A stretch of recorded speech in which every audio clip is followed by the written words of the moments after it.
Good morning students. हमारा जो chapter चल रहा है क्लास 12th आर्ट्स का, वो चल रहा है जातिवाद और सांप्रदायिकता। जातिवाद और सांप्रदायिकता के अंतर्गत हमने प्रीवियस वीडियो में अध्ययन किया कि राजनीति में जो जातिवाद है उसके सकारात्मक जो प्रभाव है वो कौन कौन से हैं। यानी हमने जो जातिवाद है उसके जो पॉजिटिव वे है उसके बारे में हमने विस्तार से चर्चा की थी, विस्तार से अध्ययन किया था। इसी क्रम में आज हम चर्चा करेंगे राजनीति में जातिवाद के नकारात्मक प्रभाव। यानी हर चीज़ के दो पहलू होते हैं, पॉजिटिव और नेगेटिव। पॉजिटिव जो बिंदु है जातिवाद के वो हमने प्रीवियस वीडियो में अध्ययन किया था उनका। आज जो जातिवाद के नेगेटिव पॉइंट्स है उनके बारे में हम विस्तार से चर्चा करेंगे, विस्तार से अध्ययन करेंगे। और इसके साथ साथ कुछ विचारकों ने जो अपना नकारात्मक प्रभाव से संबंधित जो विचार दिए उसके बारे में भी हम चर्चा करेंगे, विस्तार से अध्ययन करेंगे।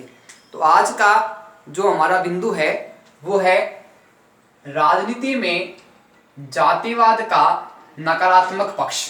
हमने बात की कि हर वस्तु के, हर सिद्धांत के, हर नियम के, हर तत्व के दो तरीके होते हैं, सकारात्मक और नकारात्मक।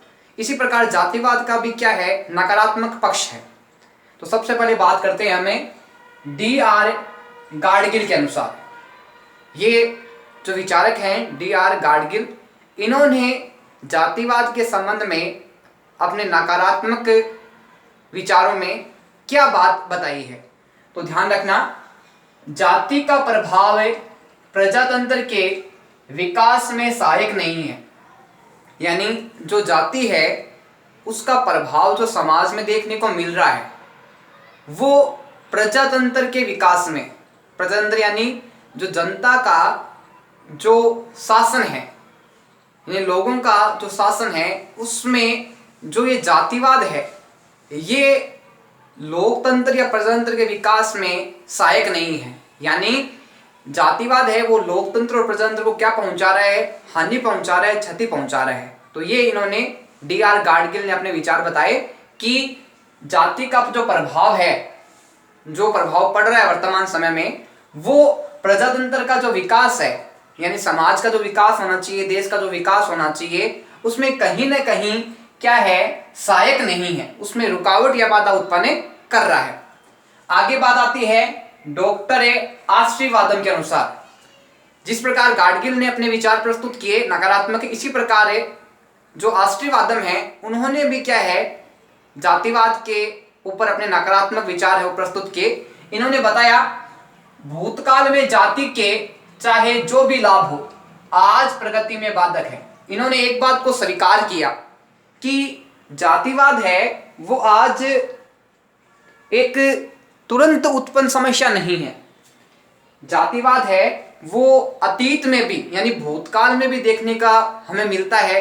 जैसे हमने पहले बात की थी कि जाति से पहले क्या है कि वर्ण व्यवस्था प्रचलित थी, ठीक इसी प्रकार क्या है कि वर्ण व्यवस्था के बाद में जातिवाद का स्वरूप हमें देखने को मिला है। तो आश्रीवादम ने बताया कि भूतकाल में जाति के जो भी लाभ हो, यानी जातियां पहले अगर संगठन में रहती थी तो उन्हें दूसरे लोगों से नुकसान नहीं होता था, उनको सुरक्षा मिलती थी और किसी प्रकार से क्या है उनके साथ कोई भेदभाव नहीं हो पाता था। लेकिन अगर वर्तमान समय में बात की जाए तो वर्तमान समय में जातिवाद के नुकसान है। उन्होंने कहा कि जातिवाद के चाहे जो भी लाभ पहले रहे हों, आज प्रगति में, यानी आज देश के विकास की बात सोचे हम तो सभी जातियों का संगठित होना जरूरी है, सभी जातियों का राष्ट्र के विकास में कार्य करना जरूरी है। लेकिन अगर जातिवाद ऐसे ही चलता रहा तो इन्होंने कहा कि आज जाति क्या है, प्रगति में बाधक है, देश की रुकावट है, देश के मार्ग को अवरुद्ध कर रही है। आगे बात करते हैं बंधुत्व एवं एकता की भावना को हानि पहुंचाती है। जाति की एक सबसे बड़ी समस्या देखने को मिलती है बंधुत्व। बंधुत्व का मतलब होता है भाईचारा। बंधुत्व का मतलब क्या होता है, भाईचारा। एवं एकता की भावना को, यानी जो लोग भाईचारे के साथ मिलजुल के साथ में रह रहे थे, लेकिन जातिवाद के अस्तित्व के कारण क्या है कि अब उनकी भावना है वो हानि पहुंचाती है, यानी लोग एकता के साथ और भाईचारे के साथ है वो नहीं रह पा रहे हैं। आगे बात आती है अपने अपने जातीय हितों के संघर्ष का कारण बनती है। हम देखते हैं वर्तमान समय में कि प्रत्येक जाति है वो अपने उद्देश्यों को लेके, अपने लक्ष्यों को लेके एक जाति से दूसरी जाति है वो आगे निकलना चाहती है, जिस कारण क्या है कि आपस में इन पे हमें पर्याप्त रूप से क्या है संघर्ष देखने को मिलते हैं। आगे बात आती है समाज के वातावरण में शांति व आराम की जगह संघर्ष व अशांति। हम देखते हैं कि वर्तमान समाज में जो जातियां हैं वो मिलजुल के एक साथ नहीं रह रही है, सभी अलग अलग रहना चाहती है। और जब सभी जातियां अलग अलग रहना चाहती है तो क्या होता है कि समाज में शांति और आराम, यानी लोग चैन से, सुख से, शांति से नहीं रह पाते। उसकी जगह कौन स्थान ले लेता है? तो समाज में उस जगह क्या है कि संघर्ष, यानी लोग आपस में एक दूसरे से लड़ाई झगड़ा करने लग जाते हैं। अशांति, यानी लोग समाज में शांतिपूर्वक, आराम पूर्वक नहीं रह पाते हैं। आगे बात आती है सरकार द्वारा कुछ जातियों को लाभ पहुंचाना। हम देखते हैं कि सरकार कई बार कुछ ऐसे नियम कानून बनाती है, कुछ ऐसी योजनाएं चलाती है जिसमें देश के सभी लोगों को बेनिफिट नहीं मिलके, देश के आम लोगों को बेनिफिट नहीं मिलके कुछ विशेष जातियों को ही उसका बेनिफिट मिलता है। इस कारण देखने को मिलता है कि समाज में अशांति उत्पन्न प्रमुखतः हो जाती है। आगे बात आती है जाति के आधार पर चुनाव लड़ना एवं जातिगत आग्रह के आधार पर मतदान करवाना। हम देखते हैं वर्तमान समय में लोग जातिगत आधार पर मतदान लड़ते हैं, यानी प्रमुखतः किसी भी निर्वाचन क्षेत्र में हम देखते हैं, खास तो ग्रामीण क्षेत्र में, कि ग्रामीण क्षेत्र में जो चुनाव क्षेत्र होता है उसमें उसी जाति के व्यक्ति को खड़ा किया जाता है जो प्रमुखतः उस जाति का वहां पे बाहुल्य है, यानी जनसंख्या में अधिक है। और इसके साथ ही क्या है कि जातिगत आग्रह के आधार पर लोगों से जाति के आधार पे निवेदन किया जाता है, प्रार्थना की जाती है कि जाति के आधार पे मतदान डाले और अपनी जाति को आगे बढ़ाने का प्रयास करें। जाति के आधार पर मतदान करने से योग्य व्यक्ति चुनाव हार जाते हैं। हम देखते हैं कि चुनाव के समय विभिन्न जातियों के व्यक्ति खड़े होते हैं और जाति के आधार पर जब मतदान करवाए जाते हैं, मत डाले जाते हैं, तो ऐसे में क्या है, जिस जाति के लोग कम हैं, जिस जाति के वोट कम हैं, चाहे वो व्यक्ति योग्य हो, लेकिन उस व्यक्ति को वोट नहीं मिल पाते। और ऐसे व्यक्ति को वोट मिल जाते हैं जो योग्य नहीं है, अयोग्य हैं, लेकिन उसकी जाति के लोगों की संख्या ज्यादा है तो उसको वोट मिल गए।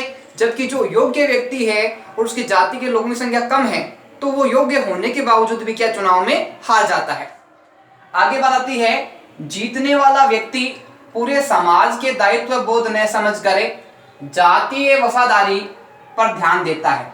अब जिसको जाति के आधार पे, जिसको अपनी कास्ट के आधार पे मतदान मिला है, वो क्या करता है प्रमुख रूप से कि अपने दायित्व को, अपने कर्तव्य को नहीं समझता, जो उसका समाज के प्रति है, समस्त लोगों के प्रति है, जो वहाँ रहने वाले लोग हैं उनके प्रति उनका दायित्व है, वो नहीं समझते, बल्कि वो क्या करते हैं कि जातीय वफादारी पर ध्यान देते हैं। यानी जिन लोगों ने उसको मतदान दिया, जिस जाति ने उसका समर्थन किया, उसके पक्ष में तो वो विभिन्न सारे कार्य करवाएंगे, उनको लाभ पहुंचाएंगे।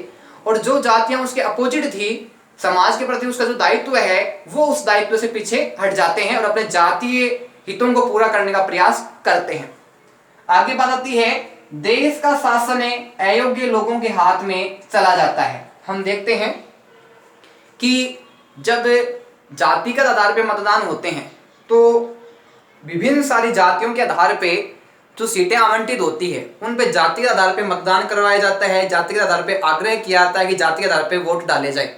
ऐसे में क्या होता है कि समाज का और देश का विकास रुक जाता है, क्योंकि ऐसे व्यक्ति जिन्होंने जाति के आधार पे मतदान लिया है वो अपने जाति को ही लाभ पहुंचाने का प्रयास करते हैं, जबकि दूसरे जातियों को दूसरे धर्मों को उनके द्वारा कोई महत्व नहीं दिया जाता। इस कारण क्या होता है कि देश का शासन है वो कई बार हम देखने को मिलते हैं योग्य व्यक्ति के हाथ में न होके अयोग्य व्यक्ति के हाथ में भी चला जाता है। आगे बात आती है, लोग राष्ट्रीय हितों के बजाय जातीय हितों को प्राथमिकता देने लग जाते हैं।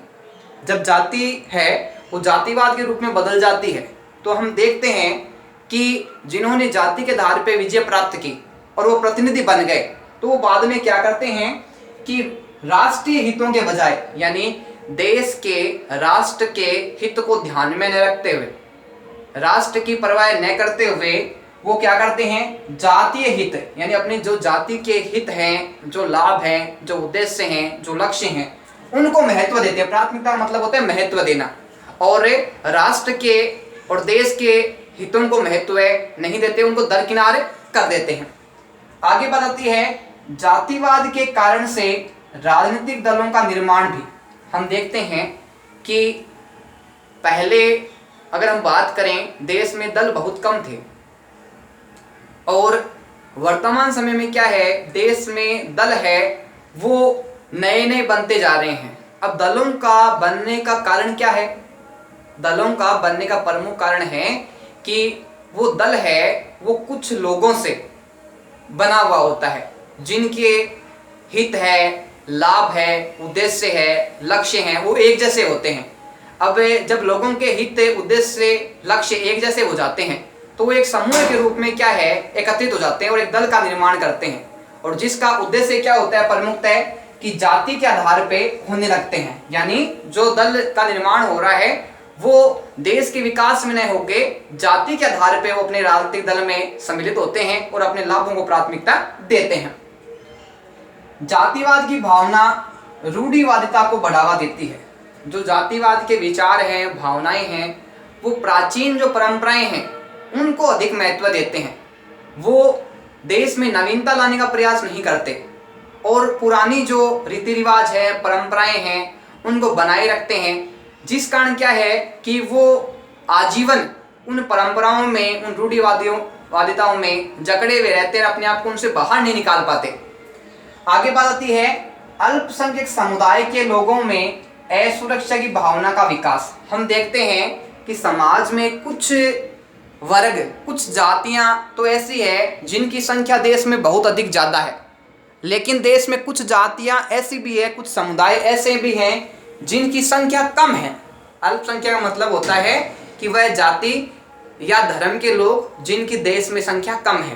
तो जब संख्या कम है तो उनको बेनिफिट क्या है, कम मिलते हैं, उनके उम्मीदवार हैं, उनके व्यक्ति है वो जीत नहीं पाते, जिस कारण क्या है वो अन्य जातियों से, धर्मों से, लोगों से क्या है अपने आप को असहाय महसूस करते हैं। उनके मन में असुरक्षा उत्पन्न हो जाती है और उनका भय है वो लगातार बना रहता है। आगे बात आती है, सरकार बड़े एवं शक्तिशाली जातीय संगठन के दबाव में कार्य करती है। अब हम विशेषता और देखने को मिलती है कि जो है नकारात्मक प्रभाव देखने को ये भी मिलता है कि सरकार है वो प्रमुखतः कुछ जातियों के दबाव में, कुछ संगठनों के दबाव में कार्य करती है। किन जातीय संगठनों के दबाव में कार्य करती है? जिनकी संख्या देश में ज़्यादा है, जिनका प्रभाव जिन राज्यों में अधिक है, उनके दबाव में सरकार कार्य करती है। क्योंकि सरकार को पता है कि अगर इन जातियों से अगर उन्होंने इनकी बात नहीं मानी, इनके कार्य नहीं किए, तो ये हमें मतदान है, मत नहीं देंगे, और अगर मत नहीं मिलेगा तो हम जीत नहीं पाएंगे और शासन नहीं कर पाएंगे। तो ये भी कमियां देखने को सरकार की मिलती है। कभी कभी जातीय संगठनों के द्वारा तोड़ फोड़ तथा राष्ट्रीय संपत्ति को नुकसान पहुंचाया जाता है। हम देखते हैं कभी कभी जातियां, ये संगठनें अपने उद्देश्यों और लक्ष्यों की पूर्ति के लिए सरकार के विरुद्ध आंदोलन करते हैं, नारेबाजी करते हैं, धरने देते हैं। उस दौरान कई बार देखने को मिलता है कि ये जगह जगह पे जो है तोड़ फोड़ करते हैं, संपत्ति को नुकसान पहुंचाते हैं, सरकारी संपत्ति उसको भी हानि पहुंचती है, जान माल का नुकसान भी होता है, व्यापार को घाटा भी पहुंचता है। ये अपने स्वार्थ की पूर्ति के लिए ऐसा करते हैं। आगे बात आती है वोट बैंक की राजनीति को बढ़ावा। वर्तमान में हम देख रहे हैं कि राजनीति है उसमें वोट बैंक का महत्व बढ़ गया है, यानी जाति के आधार पर मतदान होने लगे हैं। जो प्रतिनिधि खड़े होते हैं वो जाति को अपने प्रभाव में लेके, अपने लालच में लेके और उनके कार्य करवानों के लालच में लेके उनको अपने पक्ष में कर लेती है और उनके सारे मत है वो प्राप्त कर लेती है और बाद में उन्हीं जातियों के लोगों को विशेष रूप से वो लाभ भी पहुंचाने का कार्य करती है।